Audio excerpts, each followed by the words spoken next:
Oke lah, datanglah jemput Abu Sufyan. Makanya nanti Pak Abbas dan Abu Sufyan ini Pak melahirkan dua dinasti besar. Abbas nanti melahirkan dinasti Abbasiyah yang lebih ya 700 tahun itu, dan nanti ya Abu Sufyan melahirkan dinasti Umayyah, Bani Umayyah. Nanti anaknya Muawiyah bin Abi Sufyan sebagai pendiri, terus ke bawah ya, itu dinasti besar dalam Islam yang berjasa besar mengembangkan Islam ke seluruh dunia. Itu dari Abbas dan Abu Sufyan. Tidak ada penaklukan di muka bumi yang tidak menumpahkan darah kecuali penaklukan kota Makkah. Orang Quraisy, Tuhan-Tuhan kita tidak melawan. Dihancurkan Pak. Tidak ada yang melawan Tuhan-Tuhan kita ini. Salah Tuhan kita selama ini. Salah Tuhan. Orang Arab lihat Tuhan-Tuhan mereka dihancurkan porak-poranda. Tidak ada yang melawan Tuhan itu Pak. Yang selama ini mereka sembah, mereka takuti. Ternyata dihancurkan. Tidak ada yang melawan satu. Kenapa orang berbondong-bondong yang kemudian masuk Islam? Bahkan yang di luar kota Makkah pun semua mendatangi Nabi setelah pasca penaklukan kota Makkah. Berbondong-bondong mereka masuk Islam. Kenapa?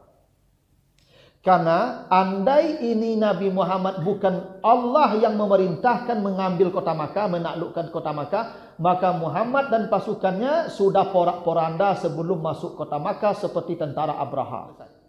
Maka itu Nabi suruh Bilal naik ke atas Ka'bah, azan. Bilal itu budak kulit hitam, Bilal. Ini orang-orang Quraisy masih banyak juga yang dongkol tuh Pak. Ini keterlaluan Nabi ini. Ini budak hitam disuruh naik ke atas Ka'bah. Dulu budak-budak tuh tempatnya ada di situ. Maka itu turunlah ayat itu, inna akramakum indallahi atqakum. Yang paling mulia bukan karena nasabnya, bukan karena siapa dia, tapi karena ketakwaannya. Bilal takwa sudah naik ke atas. Mereka azan. Itulah kali pertama azan berkumandang di atas. Itu 4 generasi sahabat Pak. Bapaknya sahabat Nabi itu, karena sudah masuk Islam dan melihat Nabi kan, dan hidup pada masa Nabi. Abu Bakar sahabat, anak Abu Bakar Asma Muhammad itu sahabat, cucunya Abdullah bin Zubair itu cucunya Abu Bakar itu juga sahabat. Jadi masalah Pak, Abu Bakar dimuliakan Allah 4 generasi sahabat. Nah itu penaklukan kota Makkah, dan ketika itu Allah suruh Nabi bertasbih, fasabbih bihamdi rabbika wastaghfir. Ya Muhammad, bertasbihlah dan beristighfarlah. Turun ayat itu, Abu Bakar nangis. Sudah, kenapa nangis? Kalau sudah suruh istighfar, karena sudah selesai tugas beliau, sudah hampir selesai itu. Dan 2 tahun kemudian beliau haji wada tahun 10, dan beliau pun meninggal dunia.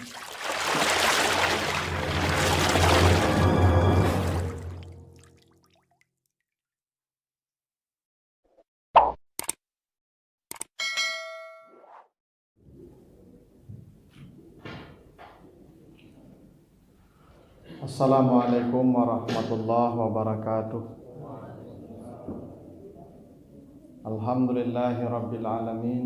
Assalatu wassalamu ala asrafil anbiya'i wal mursalin wa ala alihi wa ashabihi ajma'in. Bapak, ibu-ibu, kaum muslimin, jamaah salat subuh yang dimuliakan Allah, kembali kita bersyukur kepada Allah atas segala karunia-Nya. Salawat dan salam untuk Nabi kita Muhammad sallallahu alaihi wasallam. Bapak Ibu yang saya muliakan, pagi ini kita akan lanjutkan bahasan kita tentang sirah nabawiyah. Kali ini kita akan bahas tentang Fathu Makkah atau penaklukan kota Makkah. Ini penaklukan kota Makkah ini terjadi tahun 8 setelah hijrah, ya, setelah tahun 8 hijrah, tepatnya bulan Ramadan, ya, tanggal 10 Ramadan tahun ke-8 Hijriah. Jadi Fathu Makkah ini Ibu, ini yang diceritakan di surat An-Nasr, iza jaa nasrullah wal fath wa ra'aitan nasa yadkhuluna fi dinillahi afwaja. Jadi yang disebut dengan Al-Fath itu adalah penaklukan kota Makkah. Nanti setelah penaklukan kota Makkah itu tidak ada lagi hijrah, karena Makkah sudah menjadi wilayah Islam. Jadi hijrah dihitung sebelum kota Makkah ditaklukkan, itu masih berlaku hijrah. Tapi setelah nanti kota Makkah takluk, tidak ada lagi hijrah, karena Makkah sudah menjadi wilayah Islam. Nah, penaklukan kota Makkah ini Bapak Ibu, itu berawal dari pelanggaran terhadap perjanjian Hudaybiyah oleh sekutu Quraisy dari Bani Bakar. kemarin kita akan bahas tentang perjanjian Hudaybiyah.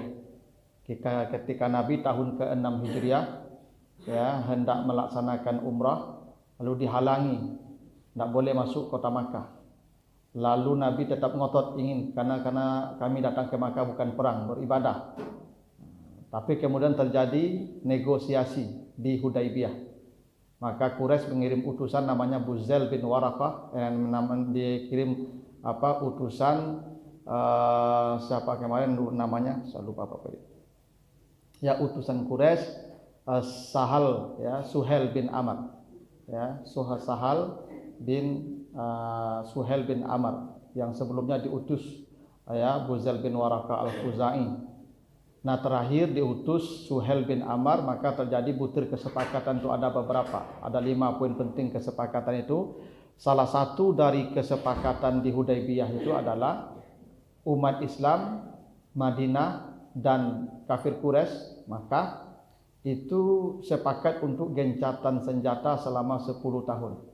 Jadi 10 tahun tidak boleh ada perang antara Makkah dan Madinah, antara umat Islam dengan kafir Quraisy. Jadi 10 tahun itu masa gencatan senjata dan semua suku-suku yang ada di luar Makkah dan Madinah bebas bersekutu, menjalin kesepakatan baik dengan Madinah maupun dengan Makkah. Jadi semua suku-suku itu dibolehkan, yang mau bergabung dengan pasukan dengan Muhammad, dengan umat Islam dibebaskan, yang mau bergabung dengan kafir Quraisy atau orang-orang Makkah juga dibebaskan tanpa ada lagi tekanan. Maka salah satu suku yang bersekutu dengan Nabi itu adalah kabilah Khuza'ah namanya. Ya, kabilah Khuza'ah ini di luar kota Makkah yang dulu diutus oleh Abu Sufyan untuk bernegosiasi dengan Nabi di Hudaybiyah, namanya Buzail bin Waraqah al-Khuzai. Itu dari suku Khuza'ah. Nah, sementara di kalangan Quraisy itu ada sekutu namanya Bani Bakar. Dalam sejarah Bani Bakar dan Bani Khuza'ah ini Bapak dan Ibu itu dua suku yang suka berantem sejak masa lalu dan tidak pernah akur. Ya. Jadi ini selalu perang ini antara Bani Bakar dan Bani Khuza'ah. Dari dulu tidak pernah akur tuh. Dendam lama tidak pernah habis. Nah tapi Bani Khuza'ah itu sekutu Nabi Islam. Bani Bakar sekutu Quraisy. Nah suatu ketika di tahun ke-8 setelah hijrah itu, maka Bani Bakar menyerang perkampungan Bani Khuza'ah. Karena orang Arab tuh begitu, Pak. Orang Arab tuh kalau tidak perang itu gatal tangannya. Orang Arab tuh perang tuh sunnah hidup jalan hidup mereka. Mereka tuh kalau tidak perang itu bangkit asam uratnya, Pak. Ya, kalau tidak perang itu, ya bangkit kolesterolnya. Itu makanya sampai ada bulan haram. Ya, bulan haram itu bulan yang diharamkan perang. Hanya itu tujuan bulan haram. Kalau datang bulan haram, Zulqa'dah, Zulhijjah, Muharram, Rajab itu tidak boleh perang. Karena kalau tidak diharamkan perang, maka perang terus. Hobi mereka itu makanya itu Nabi sudah yakin perjanjian 10 tahun damai itu tidak akan ditaati. Karena pasti ada yang melanggar karena mereka hobi perang. Akhirnya Bani Bakar itu menyerang perkampungan Bani Khuza'ah dan itu dibantu oleh orang-orang Quraisy seperti Ikrimah bin Abu Jahal membantu itu, ya. Walaupun pemimpin perang melawan menyerang Bani Khuza'ah itu namanya Naufal bin Muawiyah. Tapi di belakangnya ada tokoh-tokoh Quraisy yang membantu, tidak hanya membantu senjata tapi juga membantu pasukan. Hingga Bani Khuza'ah ini dalam keadaan tidak siap diserang perkampungan mereka. Itu lebih 30 yang mati dan mereka kemudian banyak yang melarikan diri dan sebagian melarikan diri ke Makkah. Karena dulu begini, orang itu dulu orang Arab kalau perang, kalau sudah tidak bisa lagi melawan, mereka lari saja ke Makkah. Karena Makkah itu tanah haram. Jadi di area tanah haram itu tidak boleh terjadi pertumpahan darah. Maka Bani Khuza'ah ini sebagian besar lari pontang-panting ke Makkah. Sebagian sudah dibunuh oleh Bani Bakar. Terus diburu.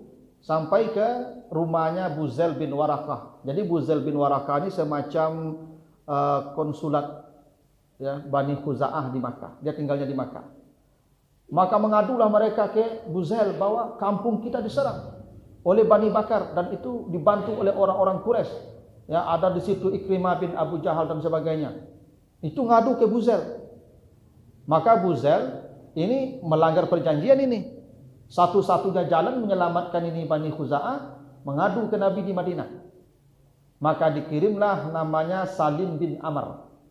Ini dari Bani Khuza'ah itu salah satu ya tokoh pemuda yang cekatan untuk ya berkendara. Maka oleh Buzail dikirim ini Salim bin Amr, kau datang ke Makkah, ke Madinah, kabarkan ke Rasulullah, kabarkan ke Nabi dan sahabatnya bahwa kampung kita diserang oleh Bani Bakar yang dibantu oleh Quraisy. Maka berjalan mereka. Itu si Salim jalan menuju Madinah dengan onta kendaraannya. Bapak-Ibu ya, kalau ke Madinah itu dari Makkah kan butuh waktu lama tuh. Ya paling cepat itu ada 5-6 hari kalau dengan onta. Itu makanya Nabi dulu hijrah ke Madinah itu berangkat tanggal 2 Rabiul Awal sampai di Kuba tanggal 8 Rabiul Awal. Itu ada 6-7 hari itu sampai ke Madinah itu dengan kendaraan biasa. Kalau dengan mobil mungkin 7 jam saja sudah sampai. Nah, jalan yang lurus. Nah, ini setelah penyerangan kampung Bani Khuza'ah, ini Salim sudah bergerak cepat ke Madinah mengkabarkan ke Nabi bahwa kampung mereka diserang. Ini penyerangan ini sampai ke telinga Abu Sufyan sebagai pemimpin kota Makkah bahwa ini Bani Khuza'ah sebagai sekutu Nabi diserang oleh Bani Bakar sekutu mereka dan dibantu pula oleh pemuda-pemuda Quraisy seperti Ikrimah bin Abi Jahal. Maka Abu Sufyan mulai cemas. Kenapa cemas? Dalam butir perjanjian begitu. Tidak boleh memerangi, bukan hanya antara Madinah dan Makkah yang tidak boleh saling memerangi. Tidak boleh saling membantu sekutu masing-masing. Jadi kalau Bani Bakar itu berperang dengan Bani Khuza'ah, ya tidak apa-apa. Tapi kini terlibat orang-orang Makkah di situ. Dan itu melanggar perjanjian. Orang Arab itu sekafir-kafirnya mereka takut juga melanggar perjanjian itu, Pak. Ngeri mereka. Ini pasti akan ada serangan ke kota Makkah, kata Abu Sufyan. Ini bahaya. Kenapa? Karena di tahun ke-8 Hijrah itu sudah terjadi satu perang namanya Perang Mu'tah antara pasukan Islam dengan pasukan Romawi. Jadi pasukan Islam konon katanya 3.000, pasukan Romawi itu hampir 100.000. Itu perang Mu'tah. Walaupun tidak ada yang kalah, tidak ada yang menang. Dalam perang Mu'tah itu tidak ada yang kalah, tidak ada yang menang. Semua pasukan ditarik masing-masing. Tapi perang Mu'tah itu sudah menjadi sinyal ke Abu Sufyan. Penduduk Makkah, pasukan Makkah tidak pernah berperang melawan Romawi. Ini Madinah sudah perang melawan Romawi. Berarti ini bukan pasukan kaleng-kaleng ini Madinah ini. Kalau datang menyerang, hancur kita. Maka Abu Sufyan pun bergegas naik kudanya untuk menemui Nabi di Madinah, memperbaharui akad perjanjian. Kalau perjanjian tidak diperbaharui, butir-butirnya bahaya, melanggar, pasti diserang. Itu butirnya begitu. Maka itu lari pula itu Abu Sufyan ke Madinah untuk ketemu Nabi. Nah, sampai di tengah jalan itu ternyata Salim bin Amir udah pulang dari Madinah. Dan Salim bin Amir sudah kasih tahu bahwa Bani Khuza'ah diserang oleh Bani Bakar, banyak yang mati. Kemudian itu dibantu oleh orang kafir Quraisy. Kata Nabi, engkau kami bantu, engkau kami selamatkan, kalian kami bantu, kami tolong, pulanglah, tunggu kami datang. Oh, itu Nabi sudah pasti akan menyerang, Pak. Di tengah jalan ketemu dengan Salim bin Amir tadi Abu Sufyan. Pak Haji, ini batku suku Khuza'ah kok. Berarti bu laporan ke Madinah tuh. Gitu. Tapi kece si Salim, mudah-mudahlah Abu Sufyan tidak bertanya kamu. Ayah, tidak ada bertanya. Tapi Abu Sufyan curiga ini pasti dari Madinah. Gitu.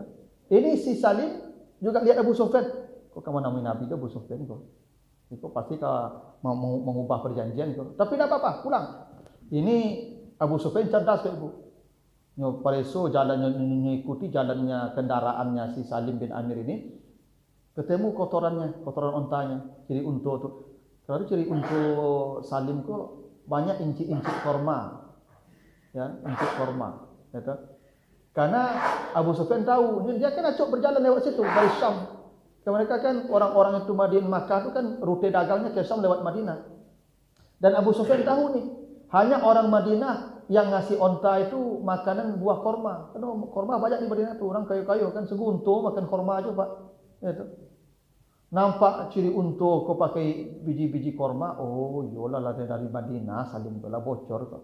Udahlah, tapi supaya kuat datang juga ke Madinah, temui Nabi. Ini supaya tidak terjadi perang. Sampai di Madinah, yang pertama ditemui Abu Sufyan bukan Nabi, tapi istrinya Nabi, namanya Ummu Habibah. Ummu Habibah itu anak Abu Sufyan. Jadi Abu Sufyan ini Pak, itu mertua Nabi. Karena istri Nabi salah satunya Ummu Habibah, itu ya anaknya Abu Sufyan. Ya, nah datanglah itu Abu Sufyan ke rumah anaknya Ummu Habibah, istri Nabi. Nah, kan kebetulan Nabi tidak di rumah karena istri beliau kan beberapa, mungkin Nabi sedang di istri yang lain. Datang ke rumah ya Ummu Habibah, baca salam. Wah senanglah Ummu Habibah ayahnya datang. Oh udah lama tidak ketemu kan, sudah 6 tahun lebih. Udah. Lalu setelah masuk mau duduk itu Abu Sufyan mau duduk di tempat kasurnya Nabi, di tempat tikarnya Nabi, oleh Ummu Habibah digulung tikarnya. Apa? Tidak boleh itu bapaknya duduk di tikar itu, digulung tikarnya. Bapaknya, kurang ajar kau mah. Dan kau duduk, kau gulung lah piye. Itu ya. Ya kan wajar Pak berang waktu awak apa tibo Pak, kau duduk, nyu gulung lah piye. Suruh Pak duduk lantai, dah pakai lapik lah. Kata Abu Sufyan, tak kau gulung lah piye. Dan kau duduk, kau gulung lah piye. Apa kata Ummu Habibah? Ikut lapik, kau Nabi duduk di situ. Engkau najis. Mereka kan orang yang musyrik. Innamal musyrikuna najasun. Orang musyrik itu najis. Tak boleh engkau duduk di sini. Kalau engkau mau duduk, syahadat dulu. Duduklah. Engkau najis. Belum tak bisa di sini. Kecil ayah, kecil Abu Sufyan. Sajak jinyo ya tia kau banyak. Sajak Jordan ke lah mana tia kau. Bahasa awaknya gitulah. Apa maksud ayah datang ke sini? Gini. Tolong sampaikan ke suamimu. Agar mengubah perjanjian Hudaybiyah. Nah, ini memang Abu Sufyan itu cerdas Pak. Tak Nabi langsung temui. Ditemui yang bisa melunakkan dulu. Yang melunakkan Nabi itu istrinya. Jadi kalau apa kami minta proyek ke pejabat lewat istrinya Pak. Itu. Ya. Kalau ada kami minta proyek ke pejabat Pak, jangan ke pejabat tuh tamu. Tak bisa. Ke istrinya. Beku di kamar, beku istrinya menyelesaikan. Iya Pak. Itu Abu Sufyan kau memang luar biasa, cerdik dia Pak. Dah, ditemuilah itu Ummu Habibah itu temui katanya, tolonglah kau katakan ke suamimu, ya toh, tolong agar dia bersedia memperbaharui perjanjian Hudaybiyah. Yang saya dari sini nih. Karena ada bukti-bukti harus diperbaharui. Ya kan? Inginnya Abu Sufyan satu, ikan supaya menghindar perang nih. Ini perjanjian berlakunya mulai perbaharuan. Jadi terjadi pelanggaran tidak masuk tadi. Bab berlakunya mulai diperbaharui ini. Berarti yang kejadian-kejadian sebelum perjanjian diperbaharui tidak berlaku lagi, maka tidak jadi perang. Atau diubah butirnya hanya untuk Quraisy dan Madinah, tidak untuk sekutu-sekutu. Mereka Abu Sufyan ingin begitu agar tidak terjadi perang karena ini sudah melanggar perjanjian Hudaybiyah. Tapi kata Ummu Habibah, itu urusan Rasulullah.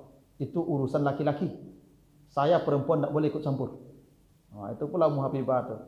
Jadi ibu-ibu urusan apa jangan satu-satu je. Tamu apa awak lo ni banyak mengecek begitu. Itu. Ummu Habibah itu urusan Rasulullah dengan engkau. Saya tidak boleh ikut campur, itu urusan laki-laki. Sudah selesaikanlah sama beliau. Itu kecewa Abu Sufyan, anaknya tidak mau bantu. Ya sudahlah, kalau kau tidak mau bantu tidak apa-apa. Biar ayahmu yang datang menemui Nabi. Datang ke Nabi, ya Muhammad, wak perbaruilah perjanjian dih. Apa perbaruinya? Nyatawari sendiri. Ya begini, kita tidak ikutkan ke orang-orang yang bersekutu dengan kita, atau kita mundurkan pemberlakuannya. Kita tambah masa panjang gencatan senjata. Nabi diam, tidak menjawab. Nabi itu gitu kalau udah marah Pak. Nabi itu kalau udah marah diam. Makanya pernah tuh Aisyah kan, ketika hadis ifki, Aisyah itu turun dari kendaraannya, dari tandungnya, itu kemudian tercecer, lalu kemudian ketemu Safwan bin Mu'attal, lalu kemudian itu menjadi fitnah. ya, karena dituduh berselingkuh dengan Safwan. Ya, akhirnya Nabi diam ke Aisyah selama 3 hari. Nabi tidak menegur Aisyah. Jadi Nabi itu kalau marah begitu, Nabi diam, tidak merespon Abu Sufyan. Diam. Wah, ini kalau diam ini bahaya nih. Udah. Ini pasti perang.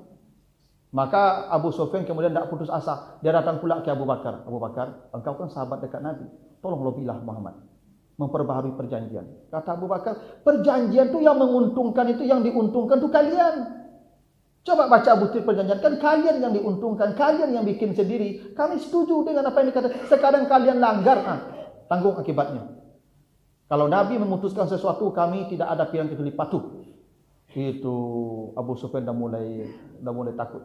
Datang ke Umar, kata Umar, kalau kalian sudah melanggar perjanjian, andai tidak ada senjata kecuali debu, dengan debu itu saya akan menyerang kalian. Umar lain aja, Pak. Ya kan? Awak kami minta tolong, Pak, ini lah betul jawab yang kau. Itulah putih asuh Abu Sufyan. Datang ke Ali menantu Nabi juga sama. Datang ke cucu Nabi Hasan sama. Maka Abu Sufyan pulang. Ya, ini tidak ada pilihan kecuali ya kita harus menerima kenyataan Madinah harus akan menyerang. Betul. Nabi kumpulkan seluruh pasukan, termasuk sekutu-sekutu beliau yang totalnya 10.000 pasukan. Nah, ingat Bapak ya, kemarin di perjanjian Hudaybiyah umat Islam datang, ya itu hanya dengan pasukan 3.000. 3.000 Pak. Dalam waktu 2 tahun itu lebih 10.000 yang datang ke Makkah. Itu 2 tahun saja betapa itu besarnya pertumbuhan umat Islam dan pasukan Islam. Udah datang kan Bapak Ibu di bulan Ramadan itu Pak. Itu di bulan Ramadan sedang berpuasa. Jadi penaklukan kota Makkah itu di bulan Ramadan, itu berpuasa sahabat itu. Ya. Hingga ketika sebelum mencapai Qura, itu katanya begitu. Ada dalam hadis Bukhari itu, sebelum Nabi mencapai ada satu tempat namanya Qura, itu Nabi melihat sahabat itu sudah kuning wajahnya, Pak. Sudah kuning wajahnya. Nah, dehidrasi. Sudah berjalan, panas, keringat banyak. Lalu kalau dilihat Nabi itu sahabat udah mulai kuning, dia ambillah minuman. Ambil sini minuman, kata Nabi, ambil. Udah, minum Nabi. Berbuka Nabi, Pak. Waktu penaklukan kota Makkah itu Nabi berbuka. Lalu dilihat sahabat berbuka sebagian. Sahabat tetap berpuasa sebagian. Tak mau berbuka. Ada sahabat mengadu, ya Rasulullah, ada yang masih berpuasa sebagian. Kata Nabi, siapa yang berpuasa, fakat asallah, dia sudah berbuat maksiat kepada Allah.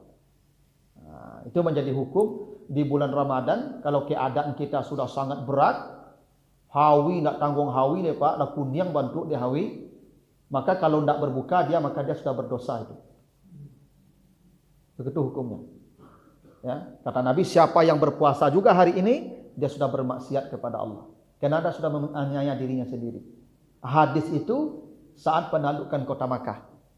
Nah, jadi ketika sudah berat, misalnya ibu gini, ibu pergi jalan bulan Ramadan, jo kendaraan muntah. Yo sabana laku niang bantu di muntah, jam puasa je lai, berdosa kalau puasa. Makan, minum. Wajib makan, wajib minum, wajib hukumnya. Bukan boleh, wajib makan minum. Nah, itu terjadi di ketika penaklukan kota Makkah itu. Di bulan Ramadan Nabi berjalan dengan sahabat dengan 10.000 pasukan. Nah, apa yang terjadi ya Pak Ibu? Itu ya, sebelum sampai di Makkah itu Nabi bermalam di Marru Zahran.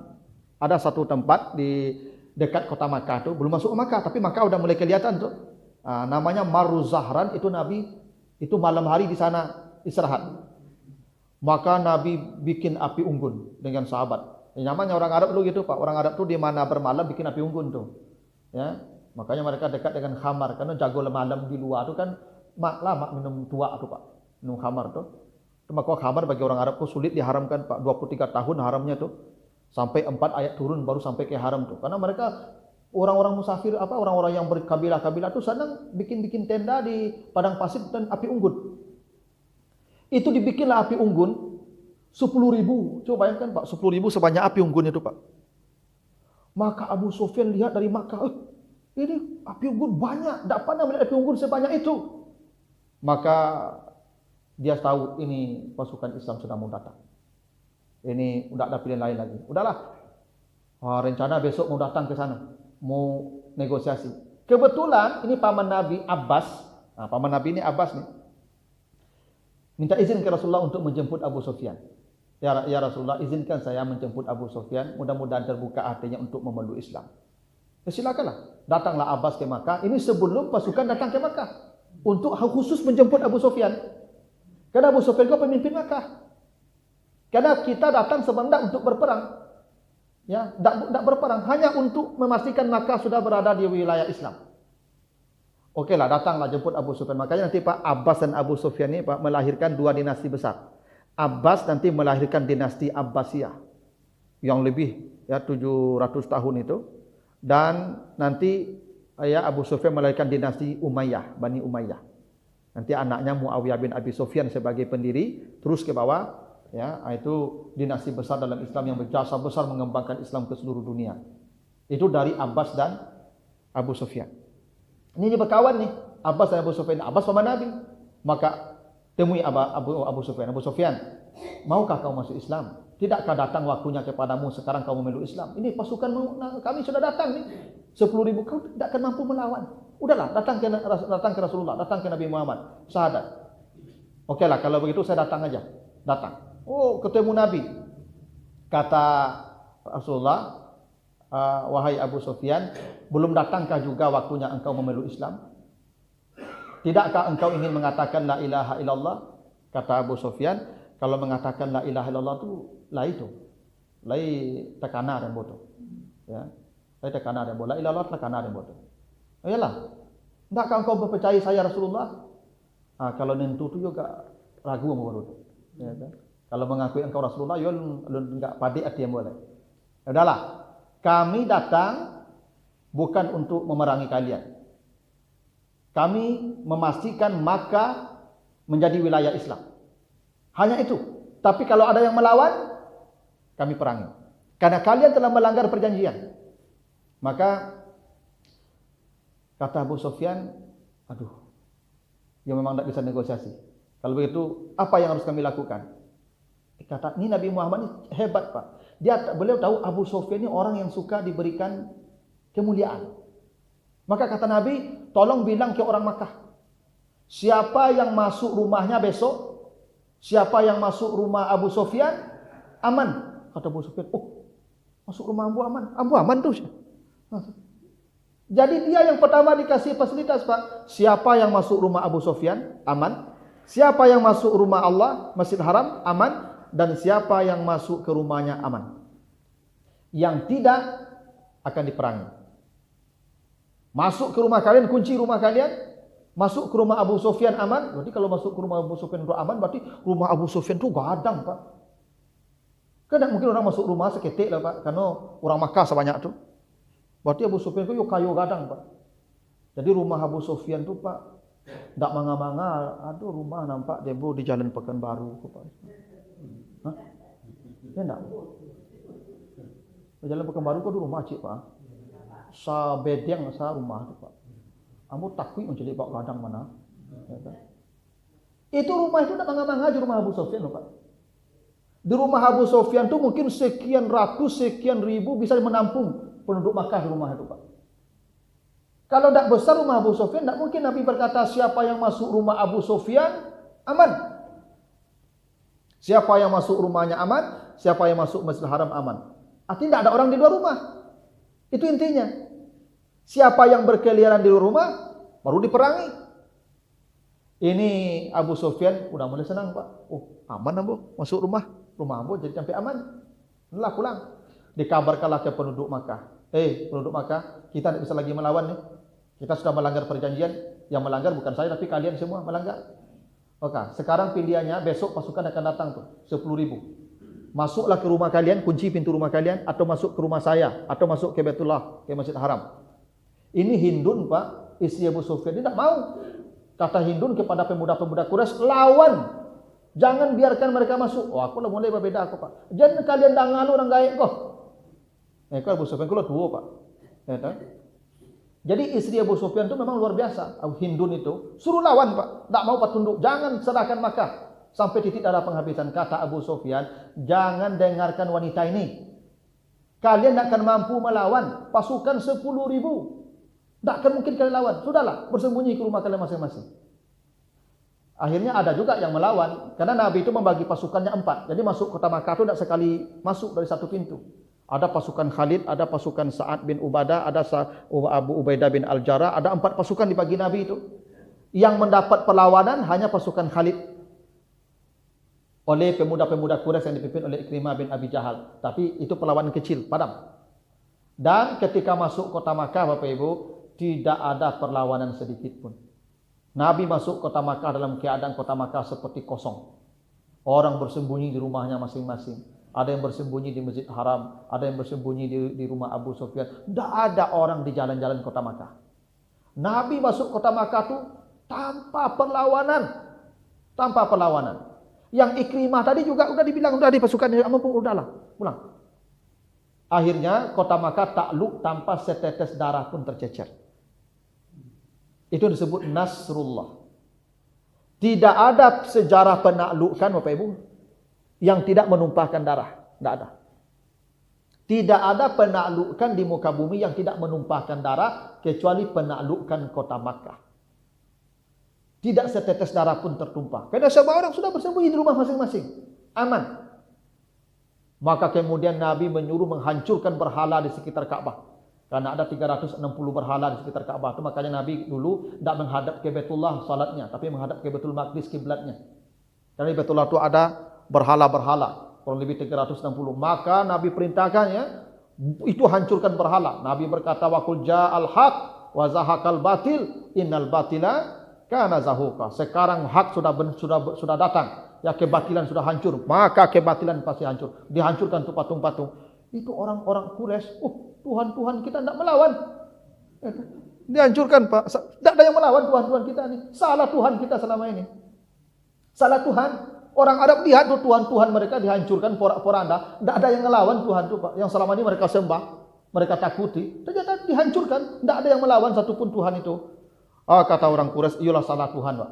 Udahlah, semua keluar rumah kemudian bersahadat. Itu disebut, itu fata apa? Wa ra'aitan nasa yadkhuluna fi dinillahi afwaja.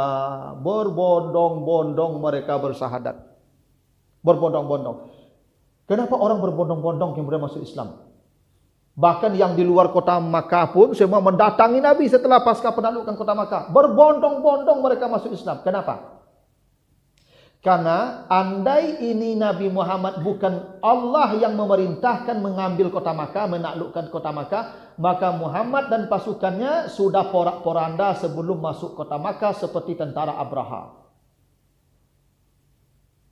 Dalam sejarah tidak pernah ada satu pasukan pun sejak Nabi Ibrahim yang bisa menaklukkan kota Makkah. Makkah ini daerah steril, Pak. Dalam sejarah tidak ada satu pun kekuatan yang pernah menaklukkan kota Makkah.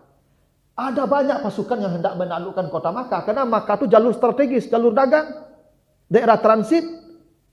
Banyak ya kekuatan yang hendak menaklukkan kota Makkah. Tapi tak ada satu pun yang berhasil. Abraha dengan pasukan tank, gajah. Tapi sebelum masuk kota Makkah, Allah kirim tentaranya, Tairan Ababil. Hancur. Ini Nabi Muhammad masuk kota Makkah dengan aman. Tanpa perlawanan kota Makkah takluk tanpa ada perlawanan. Kalau bukan itu pertolongan Allah. Kalau bukan Nabi Muhammad benar utusan Allah, tidak akan mungkin itu terjadi. Itulah yang menjadi sebab mereka yadkhuluna fi dinillahi afwaja. Mereka berbondong-bondong masuk Islam. Karena pasti ini agama yang benar. Maka ketika itulah bapaknya Abu Bakar, Abu Quhafa masuk Islam. Bapak Abu Bakar udah tua, Pak. Udah hampir rabun. Itu makanya dia tidak ikut hijrah, Pak. Udah tua, rabun, dan dia musyrik, belum beriman. Anak bapaknya Abu Bakar bawa ini bapaknya ke Nabi. Maka Nabi yang mensyahadatkan bapaknya Abu Quhafa. Termasuk ibu susunya Halimatus Sa'diyah. Itu bersahadatnya ketika penaklukan kota Makkah dalam sejarah begitu. Itu ya ketika penaklukan kota Makkah itu semua penduduk Makkah itu menyatakan keimanan. Masuk Islam. Itu yang afwaja tadi.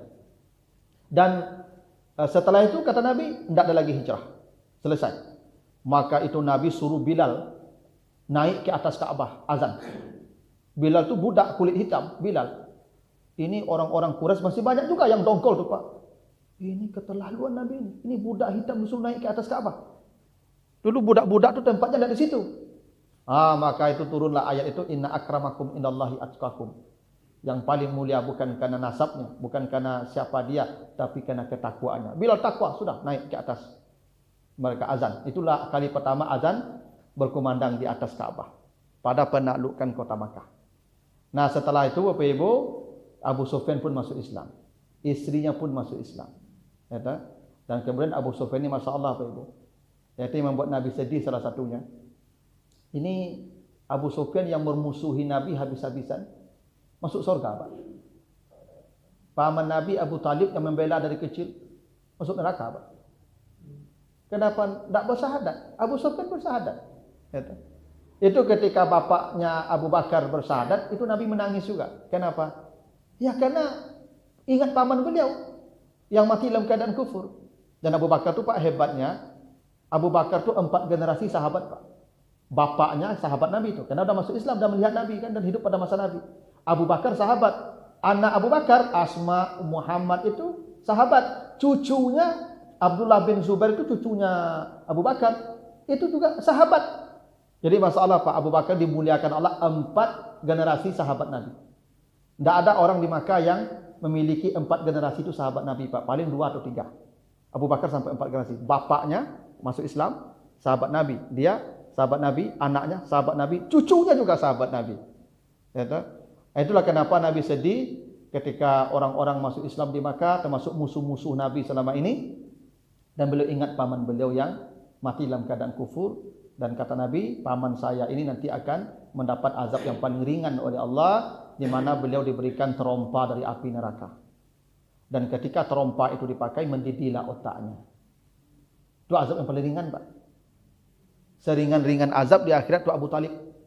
Dipakaikan terompa api yang ketika dipakai mendidih otaknya. Itulah ringan, itu seringan-ringan azab. Nah, itu penaklukan kota Makkah, dan ketika itu Allah suruh Nabi bertasbih.